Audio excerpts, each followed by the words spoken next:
네, 안녕하세요. 최준영입니다. 오늘 이번 시간에는 대서양 동맹의 붕괴, 이런 얘기를 해야 될까요? 아니면 제 갈 길을 가는 미국과 유럽, 이런 주제일까요? 어쨌건 2025년 우리 눈앞에서 세계를 떠받치는 가장 큰 기둥 중에 하나가 뚝 하고 부러지진 않았지만 점점 금이 가는 모습을 보고 있는 이제 그런 기분입니다. 그래서 사실 오늘 말씀드릴 주제는 대서양 동맹이라는 것이 무엇이었고 어떻게 점점 이제 지금 붕괴를 하고 있는지, 그 원인은 무엇인지, 그리고 그 결과는 무엇일지 등등에 관한 이야기를 한번 해보려고 합니다. 어떻게 보면은 큰 이야기고, 어떻게 보면은 옛날 이야기부터 가는 그런 이야기를 좀 들려드릴까 합니다. 몇 주 전이죠. 몇 주 전에 이제 독일 미넨에서 미넨 안보 포럼이라고 하는 이제 회의가 열렸습니다. 사실 예전에 상황이 좋을 때는 이제 러시아를 포함한 유럽 전체 그리고 이제 전 세계 많은 안보 관계자들이 모여가지고 세계를 어떻게 좀 더 평화롭고 안전하게 잘 지켜나갈 것이냐. 에 대해서 논의를 하는 되게 의례적인 이야기가 나오는 형식적인 자리이기도 하고, 다른 한편으로 보면 이 기회를 빌려가지고 누군가 하고 싶은 이야기를 하기도 하고 하는 상당히 중요한 자리였어요. 근데 이 자리에 미국의 부통령 JD 벤스가 왔죠. JD 벤스는 여러분도 잘 아시는 것처럼 이제 힐빌리의 노래라는 것을 통해서 유명해졌고, 그것을 통해서 가장 미국에서 최연소 부통령으로 유명한 이제 그런 사람이죠. 그동안에 이제 미국 내에서는 어떻게 보면은 이제 트럼프 대통령 취임 이후에 철저하게 몸을 낮추고 거의 있는 듯 없는 듯 처신을 해왔습니다. 그래서 부통령이 일론 머스크야? 라는 생각이 들 정도로 이제 가고, JD 벤스는 정말 눈에 보이지 않았는데 트럼프 대통령이 기회를 준 거죠. 그래서 이제 미넨 회담에서 이 국방부 장관과 함께 참석한 이제 JD 벤스 부통령은 이제 기조 연설을 통해서 유럽의 정치인들을 말 그대로 이제 충격과 공포로 몰아넣습니다. 그러니까 유럽을 더 이상 미국이 지켜주지 않을 것이다 라는 명시적인 발언. 그 다음에 유럽이 겪고 있는 여러 문제들은 유럽 스스로의 문제이다. 그 다음에 유럽의 민주주의가 과연 미국이 지켜줄 만한 가치가 있는 그러한 올바른 방향인지에 대해서 나는 심각하게 회의를 가지고 있다. 등등. 어떻게 보면 핵폭탄급 발언을 연이어 쏟아냈습니다. 그래서 정말 누구는 하얗게 창백하게 질리고 누구는 얼굴이 시퍼렇게 바뀌고 하는 등등의 이제 모습이 연출이 됐던 거죠. 당시에 이제 JD 벤스 이제 부통령이 이야기하고, 그다음에 국방부 장관이 계속 이야기했던 것 중에 하나가 이제 국방비 관련한 사항들도 있죠. 그러니까 과거에 GDP 2% 이야기를 했는데 어떻게 보면은 이제는 그걸로 안 된다. 이제 5%까지 이제 늘려야 된다라고 이야기도 하고요. 그러니까 어떻게 보면은 유럽의 안보, 유럽을 지키기 위해서 그동안 미국이 여러 가지 노력을 해왔는데 더 이상 못 하겠어. 너희들이 알아서 해. 이런 선언을 이제 하게 됐던 거죠. 우리 입장에서 봤을 때는 뭐 미국이 그럴 수도 있겠다라고 생각이 들지만, 유럽 엘리트 정치인들 입장에서 봤을 때는 지난 1941년부터 지금까지 유지되어 온 미국과 유럽, 미국은 유럽의 안보를 책임져주는 어떠한 그런 존재로서의 역할을 미국이 포기했다라는 선언인 거죠. 그러니까 JD 벤스의 미넨 안보회의에서 발언은 어떻게 보면 유럽 정치인들 입장에서 봤을 때는 상당히 역사적인 순간, 세상이 달라졌구나, 한 방 맞은 이제 그러한 느낌이다라고 볼 수가 있겠습니다. 사실 이제 트럼프 대통령 같은 경우도 이제 대통령 되기 전 2024년에도 그런 발언을 했습니다. 국방비 증액 안 하는 나토 국가들에 대해서는 러시아가 그냥 알아서 하라고, 난 할 거야 라고 할 만큼 이제 유럽 국가에 대해서 불만들이 많았던 거죠. 사실 이제 이런 이야기들을 쭉 하다 보면 잘 굴러오던 미국과 유럽의 관계를 트럼프 대통령으로 대표되는 새로운 정치 세력이 나타나서 다 헝클어뜨리고 무너뜨리고 박살을 내는 것처럼 보일 수 있습니다. 그런데 사실 꼭 그렇지는 않아요. 미국 정치인들 입장에서 봤을 때 유럽이라는 나라가 미국에 기대서 계속 안보 무임승차를 하고 있다라는 이제 불만이 되게 많았습니다. 어떻게 보면 미국 입장에서 봤을 때는 1991년 구소련이 이제 붕괴되고 난 다음에 빠져나왔어야 된다라는 후회를 되게 많이 해요. 근데 하다 보니까 계속 끌려다니면서 지금까지 이제 왔는데 너무 많이 있었다라고 이야기를 하는 거죠. 그러다 보니까 아니, 세상에서 제일 잘 사는 시장, 유럽, EU가 사실 이제 소비 시장으로 보면은 미국만큼 이제 큰 시장이지 않습니까? 왜 우리가 쟤네들 지켜줘야 돼? 라는 질문에 대해서 미국 정치인들이 이제 더 이상 할 말이 없는 거예요. 그래서 10년도 더 전인 2011년이면은 이제 오바마 대통령 이제 중이죠. 그 당시에 이제 게이츠 이제 국방장관이 유럽에 대해서 브뤼셀을 방문해가지고 경고를 이제 했습니다. 유럽이 지금 계속 이런 식으로 미국에 기대려고만 하면은 북대서양 조약기구 나토라는 공동 방위체는 과거의 유물이 될 수 있다. 당신들 이거 알아야 된다. 미국 사람들은 이미 생각이 바뀌고 있어. 당신들이 더 많은 비용을 부담하지 않으면 미국은 이 판 자체를 깰 수도 있어. 라는 경고를 날렸습니다. 당시에 이제 미국이 유럽에 대해서 요구했던 것은 2006년이죠. 2006년에 GDP의 2% 정도 써야 되지 않겠냐라고 했는데 실제로 당시에 2%를 넘기는 나라는 나토 회원국 28개국 회원 중에서 미국, 영국, 프랑스 그리고 그리스하고 알바니아 정도만 남아있는 이제 그러한 상황이었던 거죠. 그러니까 실제로 보면은 이걸 보시면은 2021년이 돼서도 2%를 넘는 나라 보면은 이제 미국, 그 다음에 영국, 그리고 그 다음에는 없어요. 다 1%대. 그리고 이제 퍼센트가 좀 넘는 나라 몇 군데 있습니다. 그리스가 3.8% 되고요. 그 다음에 프랑스가 2% 살짝 넘어가기도 하고. 하지만 이제 총액 기준으로 보면은 매우 적은 이제 그러한 상황이었던 거죠. 그러니까 쭉 봤을 때 그렇게 높은 나라들이 많지 않은 거죠. 그러니까 2006년에 2% 쓰라고 했는데 시간이 20년이 지났는데도 안 쓰고 있던 거죠. 그러다가 이제 2002년 2월 24일 날 우크라이나 전쟁이 빵 터지고 나니까 부랴부랴 이제 쓰기 시작을 해가지고 지금은 좀 많이 늘어났습니다. 폴란드 같은 경우는 지금 4%, 뭐 5%까지 이제 갈 기세고요. 그 다음에 뭐 그리스, 에스토니아, 리투아니아, 핀란드, 루마니아, 헝가리, 뭐 라트비아, 영국, 그리고 슬로바키아. 뭐 이 정도가 이제 2%를 쓰고 있습니다. 그런데 이걸로는 이제 사실은 안 되는 거죠. 그러니까 이제는 이게 아니고 2%가 아니고 4%를 향해서 또 달려가야 되는 이제 그러한 상황인 거죠. 어쨌건 당시 이제 2011년 게이츠 국방부 장관에서는 미국 정치권에서 유럽의 방어를 미국이 책임져야 된다는 이 공약사항을 언제까지 우리가 이행해야 되느냐라는 회의감이 높아지고 있다라는 것을 이제 경고를 했던 거죠. 그리고 그 경고는 결국 14년 만에 이제 현실로 지금 나타나기 시작했다라고 볼 수가 있겠습니다. 또 이렇게 생각해 보면 우리는 너무 당연하게 나토, 미국과 유럽, 북대서양 조약기구라고는 나토는 영원 불변할 것 같다라는 생각을 하는데 이것도 참 신기한 일인 거죠. 사실 나토라는 이 북대서양 조약기구라는 것은 1947년, 48년 이때 냉전이 본격화되면서 유럽 국가들을 소련으로부터 보호해야겠다라는 생각으로 만들어진 어떻게 보면 냉전 시작과 더불어서 만들어진 산물이죠. 그러면 냉전이 끝났으면 냉정하게 말하면 없어져야 되는 기관이었던 거죠. 그러니까 1940년대 후반 지금하고 비교해 보면 기술, 뭐 경제, 생활 양식 모든 것이 다 바뀌었잖아요. 그런데 이 나토라는 것은 꿋꿋이 살아남아서 지금 근 80년을 버텨왔다라는 거죠. 그러니까 가만 생각해 보면 이 나토가 만들어지던 이 시절에는 미국이라는 나라가 전 세계 제조업 역량의 50% 이상이었어요. 그러니까 그냥 세계의 절반을 미국이 떠받치는 그러한 것이 당연한 시대였고 거기에 잿더미가 된 유럽 국가들이 저 좀 살려주세요 라고 붙어서 어떻게 보면 미국이 씌워주는 우산 아래서 옹기종기 모여있는 이 모습이 그렇게 이상하지는 않았단 말이죠. 그런데 지금 상황으로 보면 물론 뭐 금융이나 다른 분야도 있습니다만 제조업만 놓고 보면 미국의 비중은 한 16% 정도까지 이제 급속하게 줄어든 이제 그런 상황인 거죠.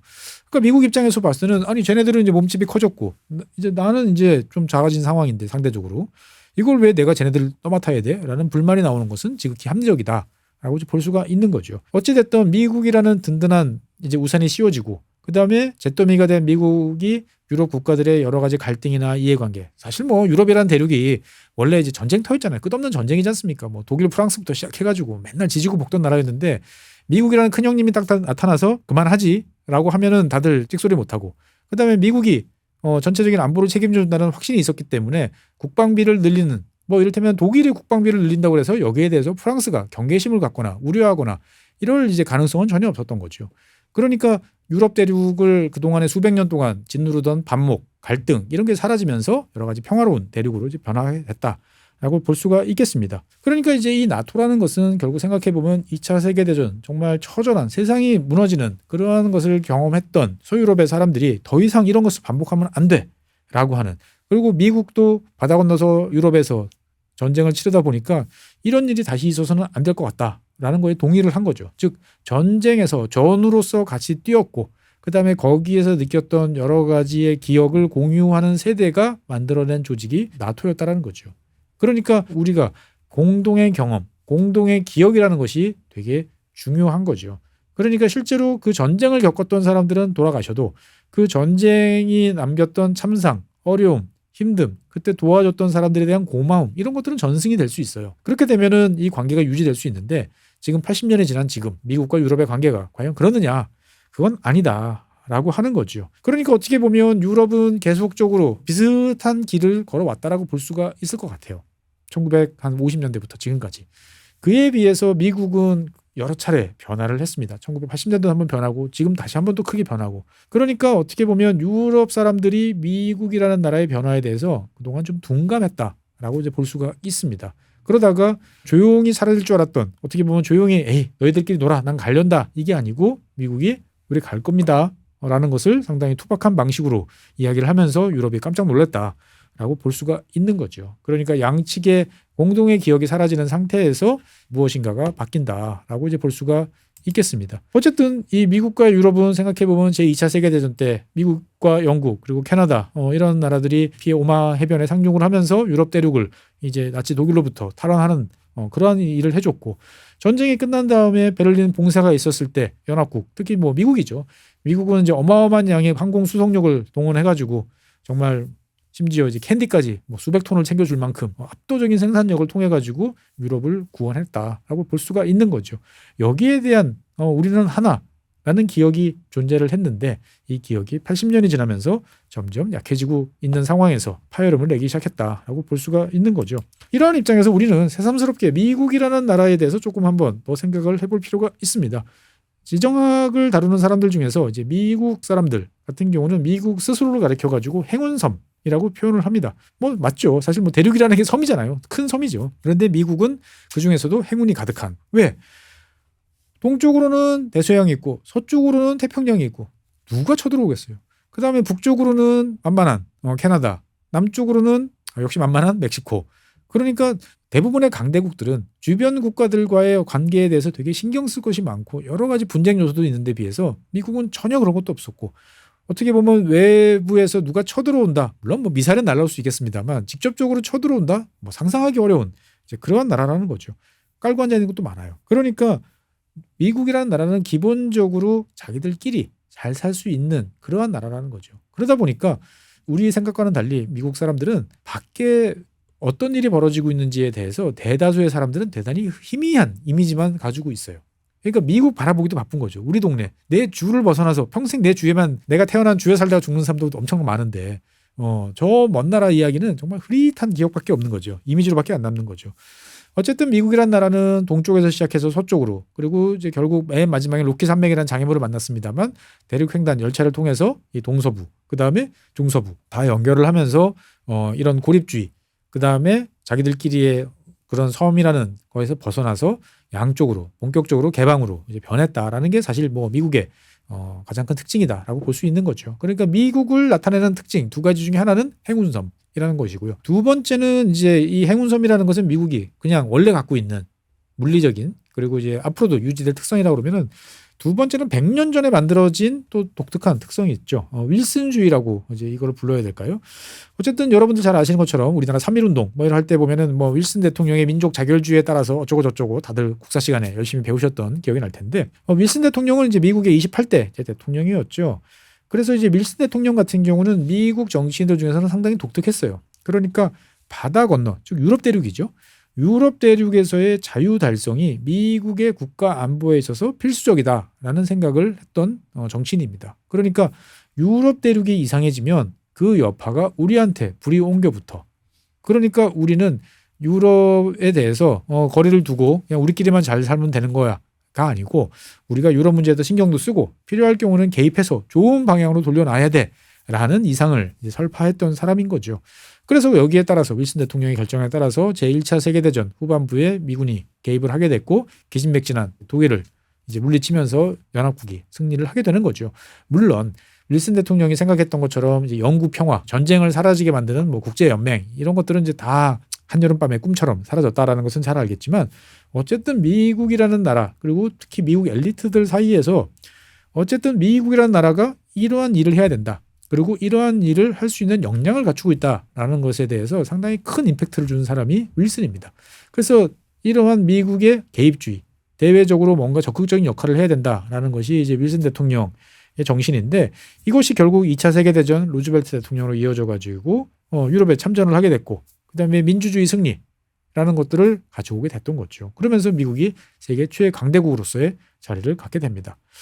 그러니까 돌이켜보면은 미국의 전통적인 정치인들 입장에서 봤을 때는 2차 세계대전이라는 것은 여러 가지 의미들이 있는 거죠. 그러니까 윌슨 대통령이 미국이라는 나라는 자유와 민주주의의 마지막 보루고 이러한 가치를 지켜야 된다라고 이야기를 했던 것과 비교해보면 그러한 윌슨 대통령의 이상이 그 이후에 미국 정치인들 상당수에 영향을 미쳤고 그것이 미국이라는 나라를 바꿔놨다라고 볼 수가 있는 거죠. 그러니까 어떻게 보면 2차 세계대전은 미국 엘리트 정치인들한테는 더 나은 세상, 더 좋은 세상을 만들기 위해서 미국이 희생과 노력을 했던 거고 그 과정에서 미국과 유럽은 옛날 과거 식민지 모국 그다음에 식민지의 관계를 벗어나서 서로 공동의 가치를 지닌 가치 공동체로서의 어떤 동맹이라는 것이 자연스럽게 스며들게 됐던 거죠. 중요한 점은 문제는 뭐냐. 이러한 가치를 이해하기 위해서는 열심히 공부하고 과거에 대해서 알기도 하고 해야 되는데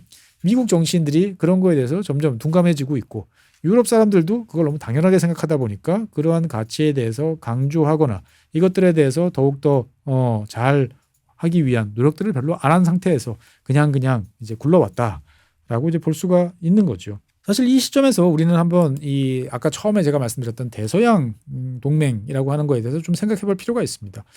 사실 이 대서양 동맹이란 말은 대서양을 통해서 양 대륙 그러니까 유럽과 그다음에 이제 미국이 하나의 동맹을 이뤘다라는 것도 있지만 엄밀히 말하면은 이제 1941년 8월 루즈벨트 대통령과 처칠 수상이 이제 대서양 위에서 프린스 오브 웨일즈라고 하는 이제 전함 위에서 체결했던 대서양 헌장이라는 것에 기반한 양쪽 세력의 합의 사항이 이제 수명을 다했다라는 쪽으로 이해를 하시는 게 더 좋을 것 같습니다. 당시 대서양 헌장이라는 것은 뭐 이렇습니다. 화면에 나온 것처럼 미국과 영국은 영토 확장을 원하지 않는다. 즉 미국과 영국이 힘을 합쳐서 이 전쟁에서 승리하더라도 기존의 국경선을 벗어나서 더 많은 영토를 확보하고자 하는 의도는 전혀 없다. 즉 독일을 주축으로 하는 주축 국가는 우린 다르다라는 것을 강조한 거죠.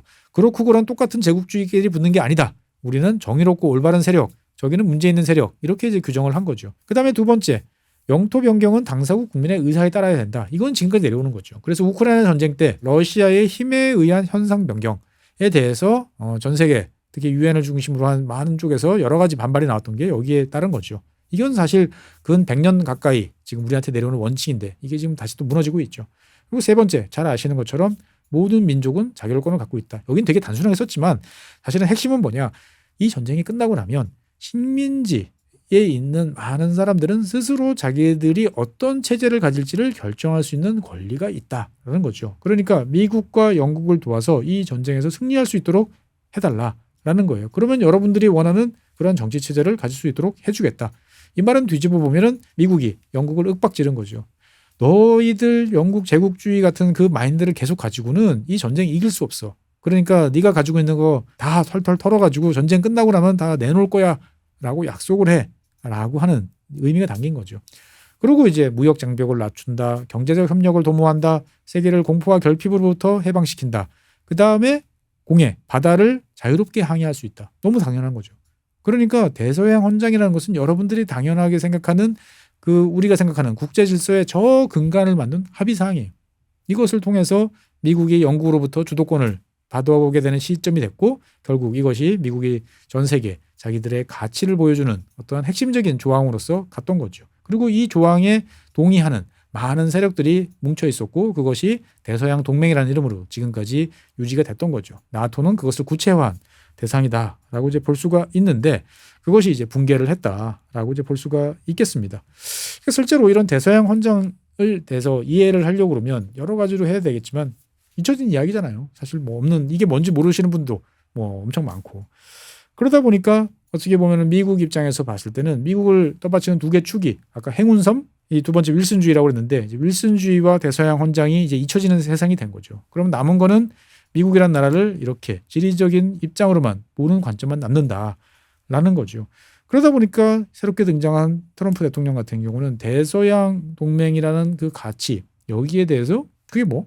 라는 거고 전통적인 미국의 사람들로서 주입받은 어떻게 보면 알고 있는 세상이라고 하면은 서반구죠. 제가 다른 시간에 그린란드 시간에 말씀드렸지만 어쨌건 그린란드, 아이슬란드, 북미 대륙, 카리브해, 남미까지 이어지는 이 지역. 미국이 생각하는 전형적인 영역은 여기까지예요. 그러니까 미국이라는 나라는 대서양 넘어서 저 문제는 이제 안 할래라고 하는 거고 우리가 원래 하던 것만 잘하기도 바빠라고 하는 거죠. 그럼 잘하던 데가 어디죠? 파나마 운하. 그다음에 그린란드, 북극 이런 식으로 간다라고 볼 수가 있겠습니다.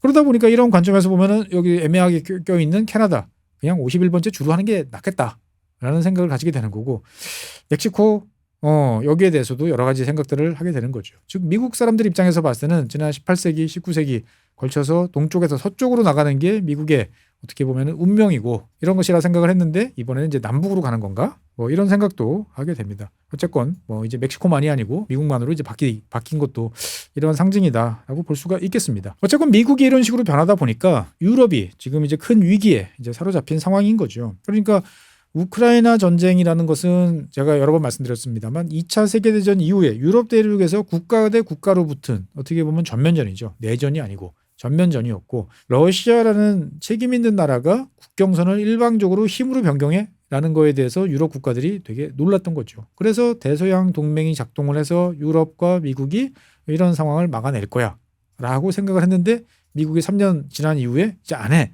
라는 입장을 점점 갖고 있다라고 보는 거죠. 실제로 이제 유럽이라는 나라는 지금 어떻게 보면 유럽연합이라는 하나의 형체지만 그 안을 떠받치는 가치는 지금 점점 약해지고 있는 게 사실이다라는 점들에 대해서는 여러분도 동의하실 겁니다.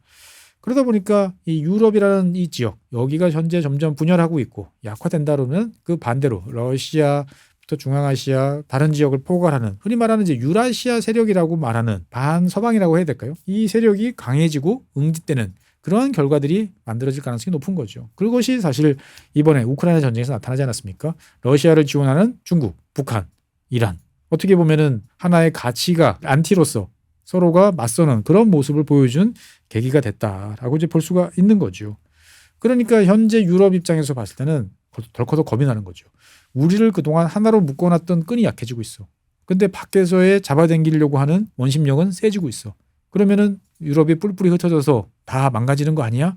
라는 겁이 덜컥 이제 나기 시작을 하는 거죠. 그러다 보니까 유럽 정상들이 갑자기 바빠지기 시작을 합니다. 미넨 안보회의 이후에 만나가지고 여러 가지 이야기를 하고 있고 지난 시간에 이제 독일 선거 때 이야기를 했습니다만 벌써 이런 지도들이 나오고 있습니다. 프랑스가 가지고 있는 핵무기를 EU가 공유를 하면서 해구산을 하면서 러시아와 맞서자라고 하는 유럽의 문제를 유럽이 해결하자라고 하는 뒤늦은 움직임이 많이 나타나고 있다라고 이제 볼 수가 있겠습니다. 사실 이제 여러분들 궁금하시고 저도 이제 궁금한 건 뭐냐면은 트럼프 대통령은 유럽에 대해서 왜 이렇게 싫어하지? 라는 생각을 한번 해볼 필요가 있어요. 국방비를 안 써서 그런가? 그러면 유럽의 국방비를 5% 쓰면은 다시 좋아할까요? 그렇지는 않을 것 같아요. 트럼프 대통령은 제가 생각했을 때 그런 것 같아요. 그러니까 어떤 하나의 단일한 세력, 쟤는 어떻구나 라는 뚜렷한 지도자, 이게 이제 이해하기 편하고 협상할 대상이고 이렇게 생각하는 거예요. 그런 면에서 봤을 때는 중국이나 러시아 같은 나라가 편한 거죠. 그러니까 유럽은 도대체 내가 누구랑 이야기를 해야 될지도 모르겠고 내가 누구랑 전화를 해야 돼? 라는 이야기, 뭐 미국 정치권에서 많이 나오는 이야기지만 이거에 대한 답이 아직까지 없는 상태인 거죠. 그러니까 그런 뭔가 애매모호하고 복잡하기만 할 것 같은 그런 국가를 지키기 위해서 그런 지역을 지키기 위해서 미국이 뭔가 희생하고 비용을 써? 난 안 해. 라는 게 트럼프의 생각이 아닐까. 라고 생각을 하는 거죠. 결국 그러다 보니까 EU는 거래의 대상이 아닌 게 트럼프 입장인 것 같습니다. 그러니까 중국과 러시아 당연히 거래 대상이죠. 미국과 일본, 미국과 한국 이건 거래 대상이에요. 그런데 트럼프 대통령 입장에서 봤을 때는 EU라는 유럽연합이라는 건 잘 모르겠다 라고 생각들을 하게 되는 거죠. 그러니까 특히 또 트럼프 대통령 입장에서 봤을 때는 EU가 내세우는 많은 가치들이 트럼프가 맨날 놀리기도 하고 격렬하게 비난하기도 하는 진보적 엘리트주의의 원산지가 EU 아니냐라고 생각하는 거죠. 니들은 세상 좋은 이야기, 세상 엉뚱한 이야기만 하다가 밑에 도끼자루 썼는지 모르고 지금까지 있었던 거 아니냐라는 이야기가 이제 트럼프의 생각인 거죠.